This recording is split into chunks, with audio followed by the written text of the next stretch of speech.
नमस्कार दोस्तों, स्वागत है आप सभी का एक बार फिर से आपके अपनी YouTube channel A to Z fact knowledge में। दोस्तों, इस वीडियो में हम देखने वाले हैं आईटी फर्स्ट ईयर के जो ऑनलाइन पेपर होने वाला है उसमें इलेक्ट्रीशियन थ्योरी के जितने इंपॉर्टेंट क्वेश्चन देखने वाले मिलने वाले हैं सभी को मैंने एक एक डिस्कस करके सीरीज चला रही है।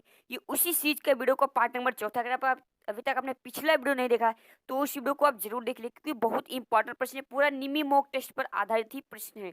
तो चलिए ज्यादा देर न करते हुए आज की इस वीडियो को शुरू करते हैं। और जो क्वेश्चन आने वाले हैं वो पूरा पेपर इसी में से आने वाला है। पहला प्रश्न आ गया है। पहला प्रश्न कह रहा है, कौन सा कुचालक पदार्थ भूमिगत केबिल में ग्रम यौगिक की तरह डाला जाता है? तो इस वाले प्रश्न का राइट आंसर हो जाएगा option number C, vitamin C यौगिक जो होता है वो गर्म यौगिक की तरह केबिल, भूमिगत जो केबिल होती है यानी कि अंडरग्राउंड केबिल, उसमें डाला जाता है। ऑप्शन नंबर सी इसका राइट आंसर हो जाएगा। दोस्तों, हर एक प्रश्न को बहुत ही ध्यान सुनिएगा, क्योंकि जितने भी प्रश्न हैं बहुत ज़्यादा इंपॉर्टेंट प्रश्न एग्जाम में आने वाले सभी प्रश्न हो सकते हैं। अगला प्रश्न है, कह रहा है भूमिगत केबिल में बेडिंग का क्या उद्देश्य है? तो बेडिंग का जो मुख्य उद्देश्य होता है दोस्तों, वो धात्विक कवच को सुरक्षा संरक्षण से बचाना होता है। ऑप्शन नंबर डी इसका राइट आंसर हो जाएगा, धात्विक कवच को संरक्षण से बचाना। अगला प्रश्न है, अगला प्रश्न कह रहा है हमारा, नेक्स्ट प्रश्न कह रहा है भूमिगत केबिल के किस प्रकार के दोष को ज्ञात किया जा सकता है? तो भूमिगत की केबिल जो होती है उसके लूप टेस्ट को ज्ञात किया जा सकता है। ऑप्शन नंबर ए इसका राइट आंसर हो जाएगा। बढ़ते हैं अगले प्रश्न की ओर और अगला प्रश्न देखते हैं। अगला प्रश्न कह रहा है, यदि एक चालक में 7/1.40 से इंगित किया जाता है तो 1.40 क्या दर्शाता है? तो जो 1.40 होता है दोस्तों, वो दर्शाता है प्रत्येक चालक का,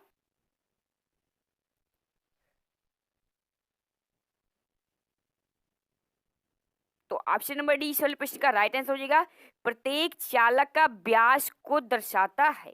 बढ़ते हैं अगले प्रश्न की ओर और अगला प्रश्न देखते हैं।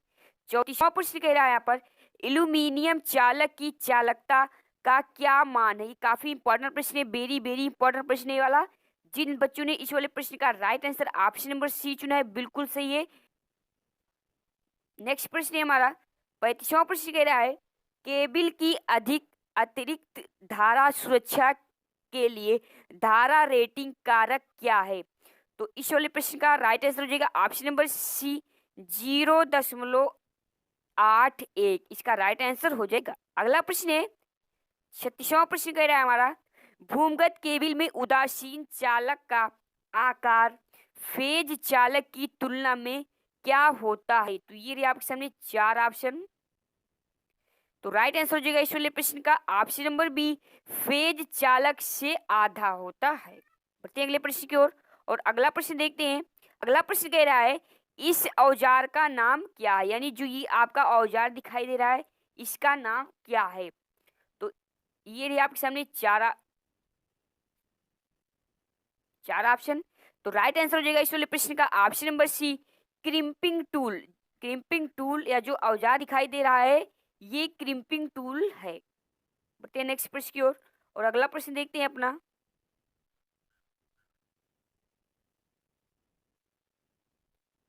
अगला प्रश्न कह रहा है हमारा, कह रहा है माइक्रोमीटर का पाठ्यांक क्या है? तो ये रही आपके सामने चार ऑप्शन। तो जिन बच्चों ने इस वाले प्रश्न का right answer option number C चुना है बिल्कुल राइट है, 4.55 हो जाएगा। बढ़ते हैं अगले प्रश्न की ओर और 40वां प्रश्न देखते हैं।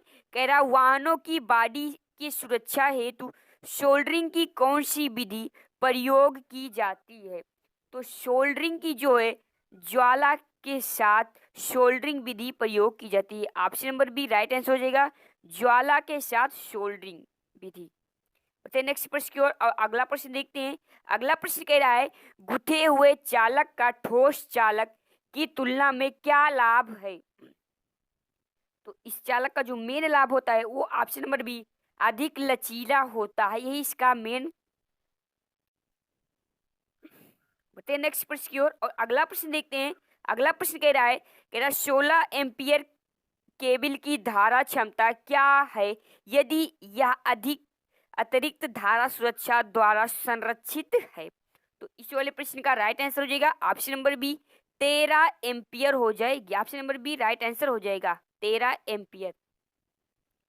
बढ़ते हैं अगले प्रश्न की ओर और अगला प्रश्न देखते हैं अपना। अगला प्रश्न कह रहा है 43वां प्रश्न, विद्युत की मात्रा के लिए इकाई क्या है। बिल्कुल इजी सा प्रश्न, काफी इंपॉर्टेंट प्रश्न है। ये प्रश्न एग्जाम में आने के 100% इसकी चांसेस है। तो राइट आंसर हो जाएगा ऑप्शन नंबर बी कूलाम हो जाएगी। नेक्स्ट प्रश्न हमारा कह रहा है सोल्डरिंग विधि का क्या नाम है। ये जो सोल्डरिंग विधि दिखाई गई है इसका क्या नाम है। अच्छे से चित्र को देख लीजिएगा और ये रहे आपके सामने 4 ऑप्शन। तो राइट आंसर हो जाएगा इस वाले प्रश्न का option number C soldering gun विधि। कौन सी सोल्डरिंग गन विधि दर्शाई गई है। बढ़ते हैं अगले प्रश्न की ओर और अगला प्रश्न देखते हैं 45वां प्रश्न कह रहा है विद्युत वाहक बल ज्ञात करने हेतु किस सूत्र का प्रयोग किया जाता है। विद्युत वाहक बल ज्ञात करने के लिए किस सूत्र का प्रयोग किया जाता है। जो सूत्र का प्रयोग किया जाता है वो है ऑप्शन नंबर बी, यानी कि विभवांतर प्लस वोल्टेज पर। ऑप्शन नंबर बी इसका राइट आंसर हो जाएगा। बढ़ते हैं नेक्स्ट प्रश्न की ओर और अगला प्रश्न देखते हैं। अगला प्रश्न कह रहा है केबल के पास की अतिरिक्त धारा सुरक्षा के लिए धारा रेटिंग कारक क्या है। तो इस वाले प्रश्न का right answer option number C हो जाएगा 1.23।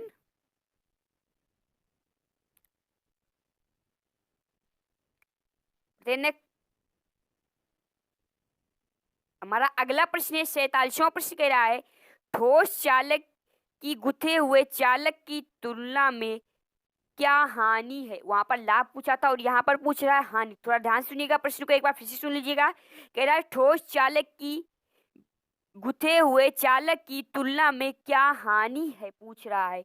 तो जिन बच्चों ने इस वाला प्रश्न का right answer option number B चुना है कम लचीलापन, तो इसका बिल्कुल राइट आंसर हो जाएगा कम लचीलापन होता है। बढ़ते अगले प्रश्न की ओर। अगला प्रश्न कह रहा है सोल्डरिंग विधि का क्या नाम है। ये जो सोल्डरिंग विधि दिखाई गई है इसका क्या नाम है। तो ये रहे आपके सामने 4 ऑप्शन। तो जिन बच्चों ने इस वाले प्रश्न का right answer option number D चुना है बिल्कुल राइट है, तापमान नियंत्रित सोल्डरिंग विधि दर्शाई गई है। बढ़ते नेक्स्ट प्रश्न की ओर और अगला प्रश्न देखते हैं। कह रहा है सोल्डरिंग में ठंडे सोल्डर दोष का कारण क्या है। तो इस वाले प्रश्न का right answer option number B हो जाएगा अपर्याप्त ऊष्मन। दोस्तों अगर आपको हमारा वीडियो अच्छा लग रहा है तो वीडियो को लाइक जरूर करिएगा और ज़्यादा से ज़्यादा इसे शेयर भी करिएगा, क्योंकि मुझे आप सबकी सपोर्ट की बहुत ही आवश्यकता है। चैनल पर नए होंगे तो चैनल को अवश्य सब्सक्राइब कर लीजिएगा, साथ ही नोटिफिकेशन बेल के आइकन को भी प्रेस कर लीजिएगा ताकि नेक्स्ट वीडियो की आने वाली अपडेट आपको सबसे पहले मिलती रहे। नेक्स्ट प्रश्न है हमारा 50वां प्रश्न कह रहा है, यहाँ पर ध्यान सुनिएगा। कह रहा है क्या होता है यदि वोल्ट मीटर को ओम मीटर की तरह जोड़ा जाए। ऑप्शन नंबर ए कम पाठ्यांक, ऑप्शन नंबर बी कोई विचलन नहीं। तो इस वाले प्रश्न का जो राइट आंसर हो जाएगा दोस्तों यही हो जाएगा कम पाठ्यांक आएगा। ऑप्शन नंबर ए इसका राइट आंसर हो जाएगा। बढ़ते हैं अगले प्रश्न की ओर। अगला प्रश्न देखते हैं हमारा। अगला प्रश्न कह रहा है 51वां प्रश्न कह रहा है अधिक अतिरिक्त धारा सुरक्षा हेतु क्या उदाहरण है, यानी कि अधिक अतिरिक्त धारा सुरक्षा के लिए हमें क्या प्रयोग करना चाहिए। इसका कहने का मतलब यही है।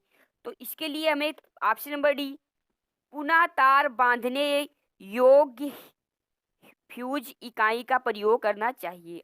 बढ़ते हैं अगले प्रश्न की ओर। अगला प्रश्न देखते हैं। कह रहा है अगला प्रश्न विस्तार लाइनों के लिए कौन सा कंडक्टर उपयोग होता है। तो विस्तार लाइनों के जो कंडक्टर प्रयोग किया जाता है वो बेयर कंडक्टर्स प्रयोग किए जाते हैं। Option number C right answer हो जाएगा। तो दोस्तों ये थे निमी मॉक टेस्ट पर आधारित वीडियो का पार्ट नंबर 4 था। अभी तक आपने पिछला वीडियो नहीं देखा तो मैं डिस्क्रिप्शन में अभी लिंक दे रहा हूँ, वहां जाकर आप सारी वीडियो को देख सकते हैं। मिलते हैं फिर ऐसी नेक्स्ट वीडियो के साथ, तब तक के लिए इजाजत। जय हिंद जय भारत।